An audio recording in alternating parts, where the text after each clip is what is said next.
নমস্কার, আসসালামু আলাইকুম। কেমন আছেন সবাই? আজ অনেক দিন পর আপনাদের জন্য একটা নতুন রান্না নিয়ে এসেছি। আর এই রান্নাটা কিন্তু সবাই কম বেশি সবাই পছন্দ করে আমি মনে করি। আর অবশ্যই বুঝতে পারছেন, এখানে দেখুন মুগ ডাল আছে। আর এখানে এই যে বিশাল একটা মাছ ছিল, সেই মাছের মাথাটা আমি রেখে দিয়েছিলাম ফ্রিজে। এইটা দিয়ে রান্না হবে। আর এটা হচ্ছে মুড়িঘণ্ট। আসলে মুড়িঘণ্ট এমন লোক নাই যারা পছন্দ করে না। আর এই মুড়িঘণ্ট তৈরি করার জন্য আমার প্রধান উপাদানই হচ্ছে মুগ ডাল, আর এখানে মাছের মাথা, আর আমি এই যে গোটা জিরা নিয়েছি, আর এখানে আদা বাটা, তেল, হলুদ, শুকনা মরিচ, মরিচের গুঁড়া, আর এদিকে আছে লবণ। এই সামান্য উপাদান দিয়েই কিন্তু আমি একদম মানে ন্যাচারাল একটা খাবার তৈরি করবো। এখানে কিন্তু অন্যান্য মশলা আর লাগে না। আর এভাবে আমরা এটা তৈরি করি। তাহলে চলুন রান্নাটা আমরা শুরু করি। কিন্তু এই যে মুগ ডাল, এই মুগ ডালটা ভালো করে ভাজতে হবে। আর এটা একদম শুকনা খোলায় ভাজতে হবে, এটাতে আর তেল দেওয়া যাবে না, একদম লাল করে ভাজতে হবে।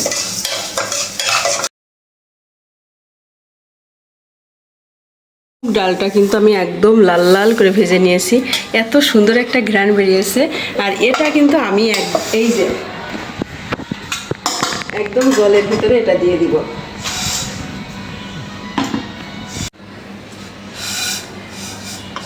এটা আমি জলের ভিতরে রেখে দিব।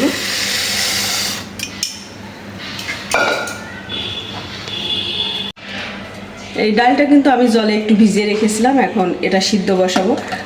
এটা সিদ্ধ না বসাও কিন্তু পারেন, তারপরেও আমি এটা সিদ্ধ করে নিব একটু, তাহলে ডালটা খুব ভালোভাবে নরম হয়ে যাবে। আর এদিকে মাছের মাথাটা কিন্তু খুব ভালোভাবে ভাজতে হবে, এর জন্য আমি প্যানে তেল দিয়ে দিচ্ছি।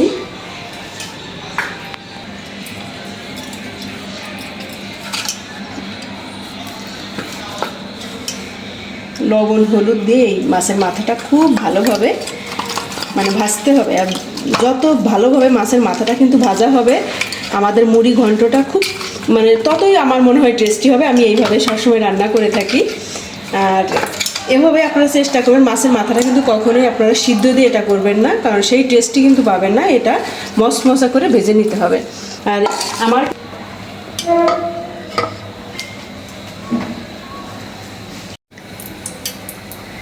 তেল গরম হয়ে গেছে, এবার মাছের মাথাটা খুব ভালোভাবে ভেজে নিব।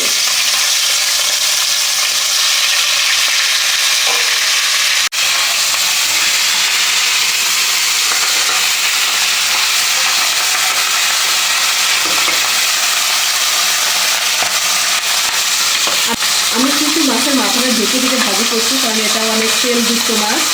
আর এই তেলের কারণে এটা বারবার ফুটছে। এটা হচ্ছে 5 কেজির একটা ব্রিগেড মাছ ছিল, এটা আমি সুন্দর মতো ঢেকে দিব। মাছের মাথাটা আমি উলট পালট করে একদম লাল করে ভেজে নিয়েছি, এবার তুলে নিব।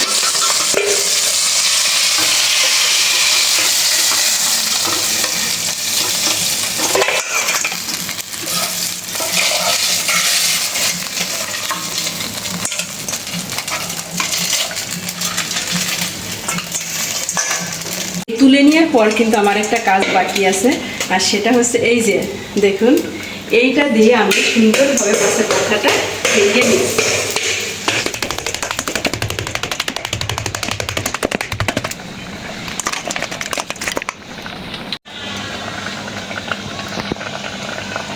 মুগ ডালটা একদম আধা সিদ্ধ হয়ে গেছে, এখন এই চুলাটা আমি বন্ধ করে দিচ্ছি। আর এই যে মাছ ভাজার যে তেলটা আছে, এখানে আমি ফোড়ন হিসাবে মানে কিছু জিরা দিয়ে দিচ্ছি। আর এই জিরাটা কিন্তু আমি একদম সুন্দর মতো ভেজে এখানে দিব। আর অর্ধেক মতো জিরা আমি ফোড়নে দিয়ে দিচ্ছি।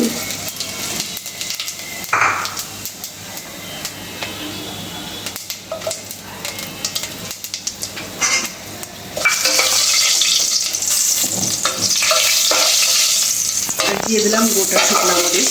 আর এটা একদম লাল করে ভাজতে হবে। আর আমরা কিন্তু এই যে মুড়িঘণ্টে কখনো মানে যেসব মশলা ব্যবহার করছি তাছাড়া কিন্তু অন্য কোনো মশলা ব্যবহার করি না। আর এটার কিন্তু একটা ন্যাচারাল স্বাদ চলে আসে। এই যে আদা বাটা,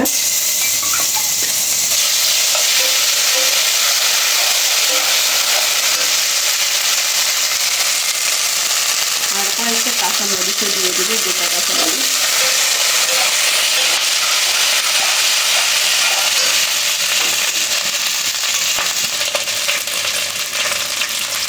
আর দিয়ে দিচ্ছি পরিমাণ মতো লবণ, হলুদ গুঁড়া, মরিচের গুঁড়া,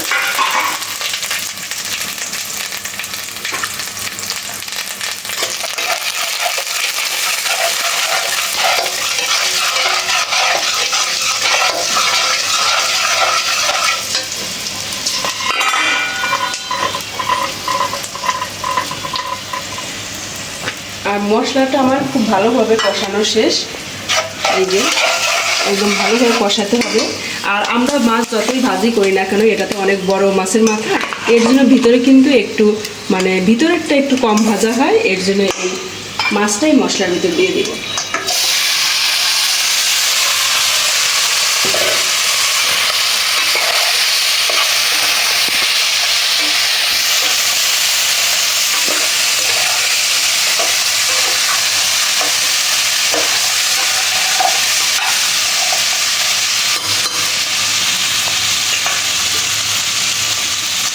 আর এর ভিতরে এই যে আধা সিদ্ধ মুগ ডাল এটা দিয়ে দিচ্ছি।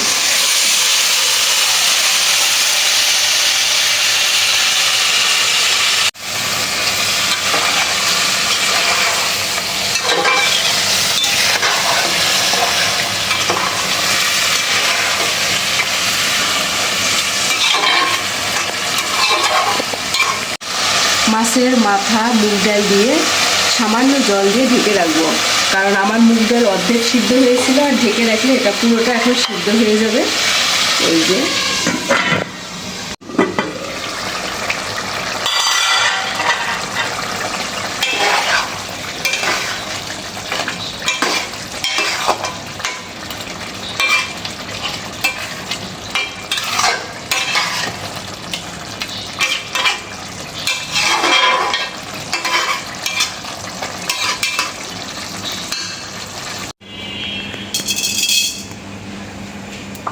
আর এখানে আমি গোটা জিরে একটু ভেজে নিচ্ছি, কারণ আমি কিন্তু গোটা জিরা তৎক্ষণাৎ যখন তরকারিতে দিব তখন এই জিরাটা ভেজে নেই, এতে কিন্তু গন্ধ একদম পরিপূর্ণ থাকে। আর আগে যদি জিরার গুঁড়া করে রাখা হয় সেই গন্ধটা থাকে না।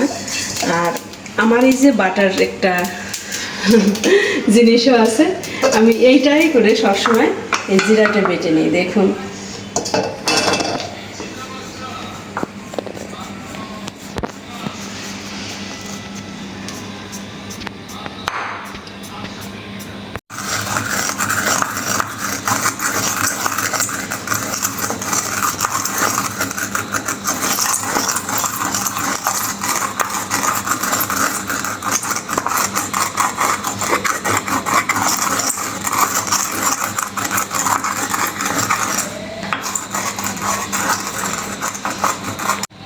এই যে 5 থেকে 7 মিনিট কিন্তু আমি ঢাকনা বন্ধ করে রেখেছিলাম।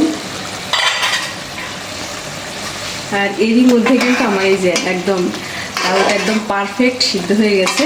আর এখানে আমি যে ভাজা জিরা এটা অ্যাড করে দিব।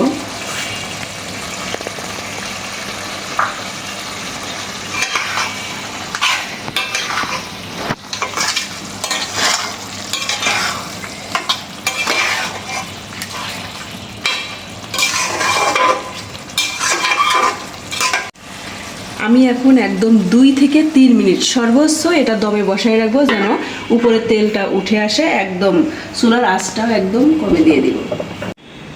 আসলে মাছকে ভিডিওতে অ্যাটেন্ড করতে পারিনি, কারণ মা কিন্তু একটা বড় কাজ করছে, সেটা হচ্ছে মা কাঁথা সেলাই করছে। আর এই ভিডিওর মাঝে কিন্তু মাঝে না, ভিডিও শেষ হলে কাঁথাটার এইটা আমি দেখাবো। তবে মা কিন্তু অনেক বড় রাঁধুনি হিসাবে আমি বলছি, আর বড় রাঁধুনি হওয়ার দরকার নেই, মা তো মা অনেক ভালো রান্না করে। তা মাকে আমি দেখাচ্ছি, মা এই পর্যন্ত রান্না করে আসেনি, মাকে এবার টেনে আমি নিয়ে আসছি যে মা দেখো আমি কেমন রান্না করেছি। এই যে আমার রান্নাটা শেষ, আমি এখন চুলা অফ করে দিব। এই যে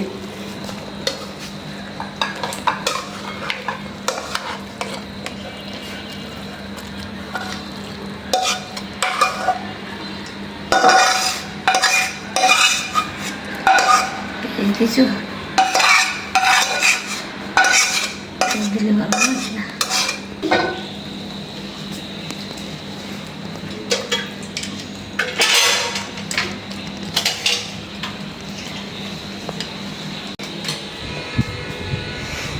আর মা সন্ধ্যার সময় খাবার খেয়ে নিয়েছে, মার ওষুধ চলছে তো এর জন্য। তারপরেও আমি মাকে একটু দিয়ে দেখি যে কেমন স্বাদ হয়েছে। মা এখন রাতে ভাত খাবে না, মা একটু খেয়ে দেখো,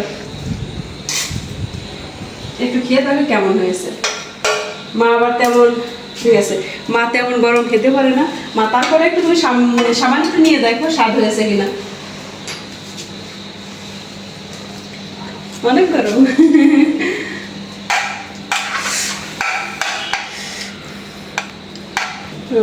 মা কেমন হয়েছে?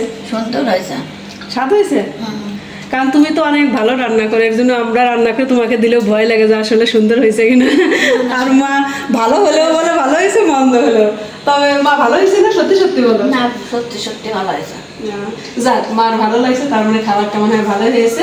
আর আপনারাও বাসায় এই খাবারটা ট্রাই করবেন, যে আসলে আমি যেভাবে রান্না করেছি এইভাবে কতটা মজা লাগে। এটা খুবই কম মশলার রান্না। সবাই ভালো থাকবেন, নমস্কার, আসসালামু আলাইকুম। আমি বলেছিলাম যে মা একটা কাজ করছে, দেখুন এই যে সেলাই, এই সেলাই কিন্তু মা করছে। এই যে দেখুন কতটা সুন্দর করে, এই যে এটাকে বলে কাশির ধার পার, দেখুন কতটা সেলাই, মানে কতটা সুন্দর।